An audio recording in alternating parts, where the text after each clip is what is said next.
The morning shift on the Stellar Accord began like any other, with Mira Thorne stumbling into the galley at 0600 hours. Her hair a mess of brown tangles, and her eyes barely open. She had survived 3 years aboard the intergalactic research vessel, navigated diplomatic disasters with 14 alien species, and once talked down a Vrexian warlord from starting an interstellar incident. But none of that mattered until she had her coffee. The replicator hummed to life, producing a steaming mug of dark liquid that smelled like salvation. Mira wrapped both hands around the ceramic vessel, feeling the warmth seep into her fingers. She lifted it toward her lips, already anticipating that first bitter, beautiful sip. A small, furry paw shot out and snatched the mug away. "No hot liquid. It is not safe." Mira blinked, her brain struggling to process what had just happened. She looked down to find Rocky, the Felinar cub assigned to her as a cultural exchange apprentice, holding her coffee mug with both paws. His triangular ears were flattened against his head, in what she'd learned was his serious safety mode expression. "Rocky," Mira said slowly, her voice dangerously calm. "Give me back my coffee." "Cannot comply." The cub's whiskers twitched nervously, but he held firm, clutching the mug to his chest. His golden eyes were wide with genuine concern.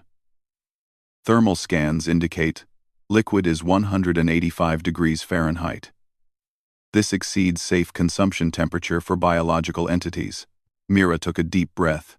She had been warned that Felinar cubs were obsessively protective, a evolutionary trait from their homeworld where the young were responsible for keeping their elders safe from the planet's numerous thermal vents and acid pools.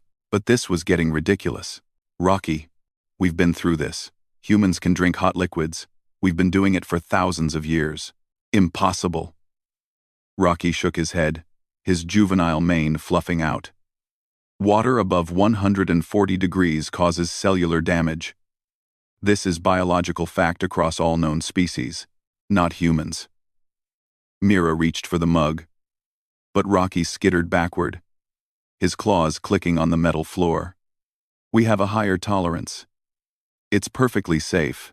Your species records indicate otherwise." Rocky's voice rose to a panicked squeak.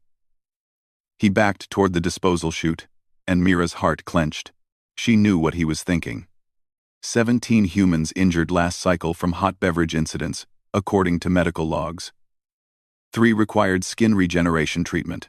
Those were accidents. They spilled it on themselves.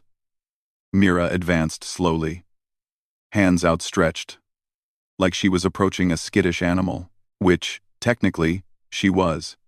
Drinking it carefully is completely different. Consuming superheated liquid is not careful. It is reckless. It is. Rocky's ears perked up as he searched for the right word. Very human. Despite her caffeine-deprived desperation, Mira almost smiled. The way he said, "very human," carried the same exasperated tone she'd heard from a dozen species across the galaxy. It was the universal expression for, "Why are these crazy primates like this?" "Exactly," Mira said. "It's very human, and that's okay." She knelt down to his eye level, her knees protesting the movement. Around them, the galley was starting to fill with the morning crew. A Vrexian engineer gave them a wide berth, shaking his massive head. 2 silicates paused their conversation to watch with their usual crystalline curiosity. "Rocky," Mira continued gently, "I know you're trying to protect me, and I appreciate that. I really do. But humans, we're different. We evolved on a world that was trying to kill us every single day. We learned to eat things that were poisonous to other species. We learned to survive in climates that ranged from frozen wastelands to scorching deserts. We learned to consume hot liquids because it killed bacteria and made some foods digestible." The cub's ears twitched, processing this information. "But why continue now? You have food purifiers, thermal regulators, medical technology that can—" "Because it tastes good," Mira interrupted. "Because it's ritual. Because some mornings, the only thing standing between me and a complete breakdown is a cup of coffee that's hot enough to feel alive." Rocky stared at her, his feline features struggling to comprehend. The other species in the galley had stopped pretending not to listen. This was the eternal question that baffled the rest of the galaxy. Why did humans insist on doing dangerous things simply because they wanted to? Your species, Rocky said slowly, chose to drink burning liquid. For enjoyment? Among other things. We also eat capsaicin, that's a literal poison, because it makes our mouths feel tingly. We jump out of perfectly good spacecraft, with nothing but fabric parachutes. We climb mountains because they're there. We seek out spicy food, roller coasters, and horror movies. Mira held out her hand. We're not trying to die, Rocky. We're trying to feel alive. There's a difference. The cub looked down at the mug in his paws, then back at Mira. Around them, the galley had gone completely silent. Even the Vrexian had stopped his breakfast preparation to watch. I do not understand humans, Rocky said finally, his voice small. Nobody does, Mira assured him. We barely understand ourselves. But that's part of what makes us who we are. Slowly, carefully. Rocky extended the mug back toward her. If I return this, you will be careful? I will sip it responsibly, Mira promised solemnly. And you will blow on it first to reduce thermal intensity? I will blow on it. And you will not sue the Galactic Council if you burn your tongue? I will not sue the Galactic Council. Rocky placed the mug in her hands with the reverence of someone handling an active explosive, which, from his perspective, he probably was.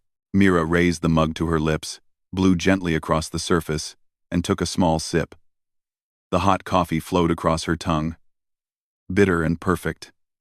And absolutely worth the wait. She closed her eyes in bliss. When she opened them, Rocky was staring at her with a mixture of horror and fascination. You are insane, he whispered. Probably, Mira agreed cheerfully, taking another sip. But we're also the species that made it to the stars, befriended half the galaxy, and survived things that should have killed us 1,000 times over, all while drinking hot coffee. Around the galley, several crew members raised their own morning beverages in silent salute. The Vrexian rumbled with laughter. One of the silicates made a sound like wind chimes, which Mira had learned meant amusement. Rocky sat down heavily, his tail curling around his paws. I will never understand humans. That's okay, Mira said, reaching down to scratch behind his ears. Just keep us from doing anything too stupid, and we'll keep making the galaxy interesting. The cub leaned into her touch, purring despite himself. This is acceptable compromise. Mira smiled and returned to her coffee. Outside the viewport, stars streamed past as the stellar accord continued its journey through the cosmos. Another day, another diplomatic mission, another chance to show the galaxy what humanity was made of. But first, coffee. Always coffee.